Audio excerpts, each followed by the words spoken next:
Hello and welcome to Fresh Face One Shots. My name is Joey. And I'm Jacob. And we are back with our coverage of Wonder Woman by Tom King. We're here with the second issue, which I'm very excited to talk about. Also, I'm just now realizing, we never established this before recording. Are we talking about the Amazon's attack prologue thing We at the probably should. We probably should because we'll touch on it a little bit. Because it's also thematically relevant, I think, to what King is doing. Yeah, so Wonder Woman number 2, or Legacy numbering 802. Fuck that. It's number 2. Number 2's gonna sell more. Yeah, number 2's gonna sell more. This is interesting. It's a much more singular story than the first issue, isn't it? Yeah. Which actually I honestly think is very much needed, given how wide-spanning the first issue was. Yeah, this is very, let's focus on Diana in some interesting ways, but also, like, let's end this with an interesting twist in the past. Yeah, seriously, I thought like the flashbacks that they were showing throughout were like, oh yeah, just some cool flavor text to like what was happening in the present day. Is this King interpreting like that championship that like got Diana to be the champion of Man's Well, yeah, World I think that's part of what it is. Yeah, but it also, I don't think it does so much more by the end. I'm so excited. Like, so this is a Tom King does a bunch of paralleling. That is the word I'm looking for. And it mostly works. This is a sort of a case of it just raises more questions, and they're good questions and they're interesting, and I can see the hype. While also being a fucking wonderful action set piece. Oh, it's really a great action set piece.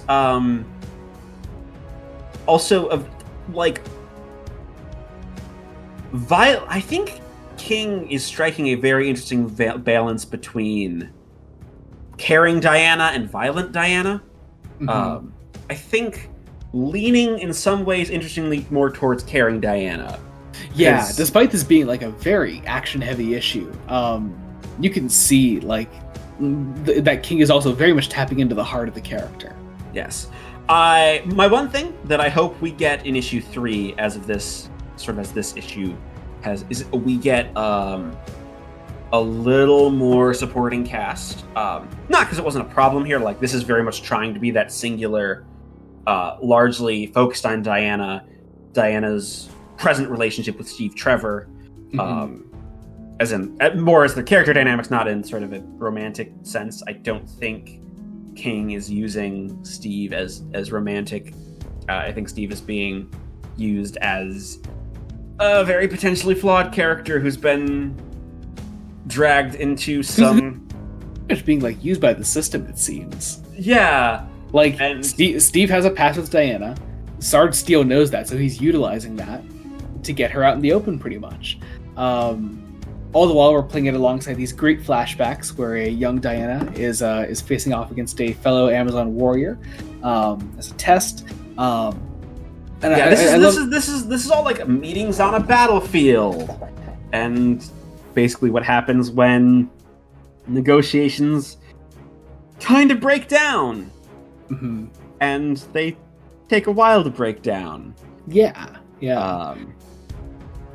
And some interesting music on how war stays the same, even with like technology. And I'm like, yeah, Tom. I think you're kind of right, mostly. I also like that we get some more clarification in the narration throughout the issue on what's going on with the guy telling the story to Liz, Diana's daughter, in the future, about what happened here. It very like heavily implied that like he was part of this battle here. Like he's just one of these soldiers here. It seems. Could be wrong, but that's how I'm interpreting it. That's how I'm reading it too. Yeah, it'll be. Do we know how long this sort of first arc is going to be? We do not. They said? Because I mean, it's probably somewhere in the solicits, but I think where the solicits are at right now, Outlaw is still going on. Right. Because I hope. Yeah. Because I'm not I'm not. Yeah, I think we know like up to like Outlaw either part 4 or 5. So I don't think we know exactly when it's ending. Yeah, so this could be. I mean, I could imagine this being. If I were to guess, it's probably like a trade's worth of stories, like 6 or 7 issues. I was gonna say either trades or potentially 2 trades. It could be a full 12. It could be a long story because but it's a big story. It's got far-reaching consequences for Diana as a character, for the world that she lives in. It's really, really great. And there are clearly things that King wants to do, and he's going to set up because. I know that the next issue is going to have a backup as well. I believe, starting the backups with Trinity, aka Lizzie. Yeah. So I know what my favorite page in this issue is. I think in the digital copy it's page 11. That one where the bomb goes flying at Diana. It goes up and you see the silhouette of her running forward, and it turns into little Diana in the flashback with the narration of like she was an Amazon, forged first of clay, then steel. Fucking gorgeous page. Oh, I love that. It's so good. Just awesome stuff. Really, really great. A lot of it is like it feels some there's not much to talk about beyond like the very simple setup of it, but it's really appreciated, like I said, like given how far-reaching the first issue was. Very Tom King issue in structure.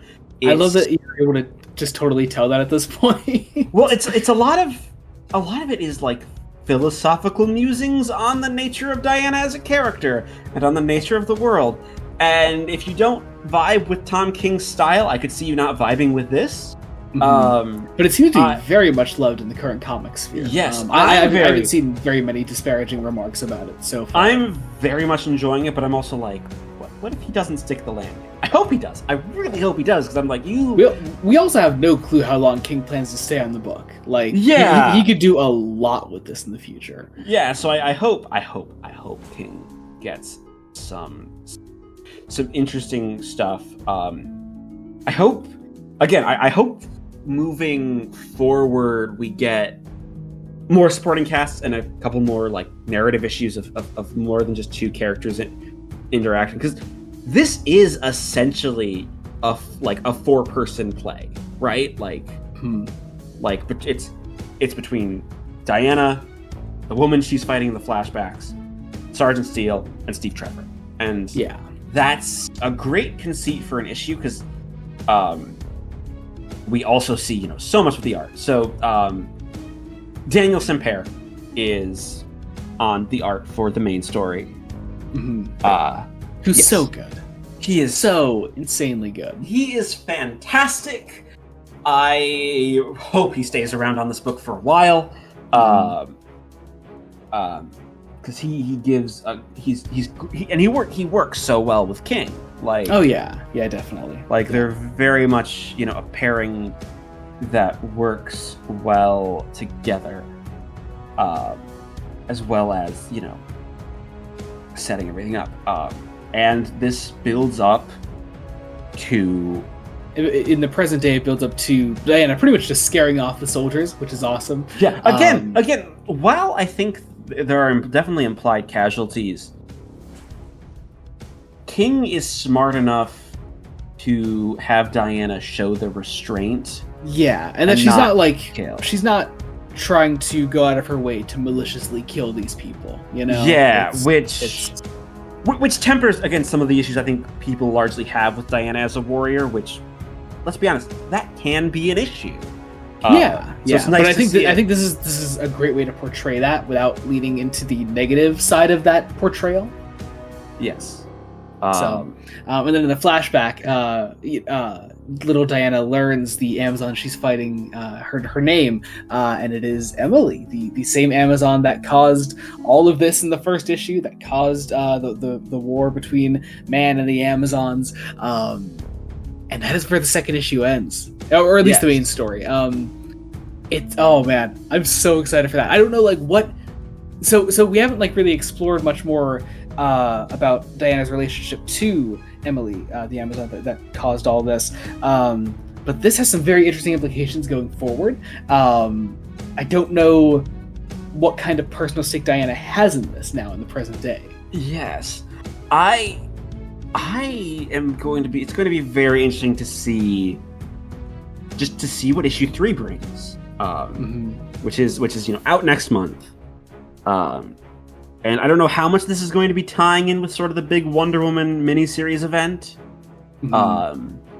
That the backup is a prologue to a very nice prologue to a very, and it's also clearly in the aftermath of Wonder Woman #1. So I could see Amazon's attack being also important to what King ends up doing with this run. I'm not personally reading Amazon's attack at the moment, but if it does end up becoming like really important later on, we can cover it on the channel, or at least read it individually. Yeah, read it, even if we can't end up doing the full event for it, because I will say, dear listeners, doing Night Terrors was a lot. It was. So don't worry, Jacob. If you're a fan of Wonder Woman comics, these will come up very rarely. Sadly, honestly, I just, oh god. Anyway, find enough backup story. It has me interested in Amazon's attack. Not enough to like go out to actively search for it, but it's cool. Always love some Yara content, because Yara has been severely underused in a post-Dark Crisis world. But I wonder if King's going to be using a lot of like the Wonder Girls. I would love that. Yeah. I mean, Donna's being heavily utilized by Tom Taylor at the moment, so maybe not much room for her to. Wait, what's Taylor writing with Donna? Titans. Yep. Titans. Right. Yeah. I forgot he was writing Titans. Yeah. She's actually also in Mark Waid's World's Finest Teen Titans. So. Oh, right, because there are two Titans books on right now. Yeah, although one of them is a prequel, which is I will say World's Finest Teen Titans is so damn good. It's an awesome book.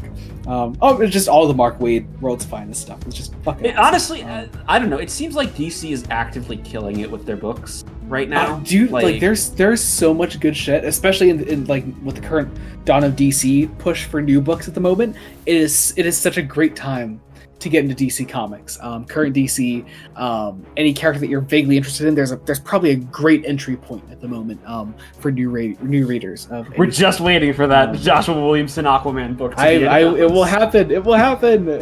Just wait for Brave the Bold to be done with him, and then he's gonna get his ongoing. Don't worry.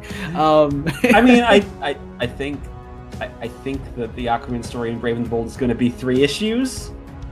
Starting next month. So then he's almost done already, pretty much. So maybe Aquaman #1 coming January 2024. Any day now. All right. Does that about do it? I think that does it. I think cool. This is definitely a book you want to be reading. Most definitely, yeah. So in the meantime, as we wait for Wonder Woman #3 next month, be sure to check out other things on the channel. We're also covering Superman by Joshua Williamson and Batman Brave and the Bold by Various.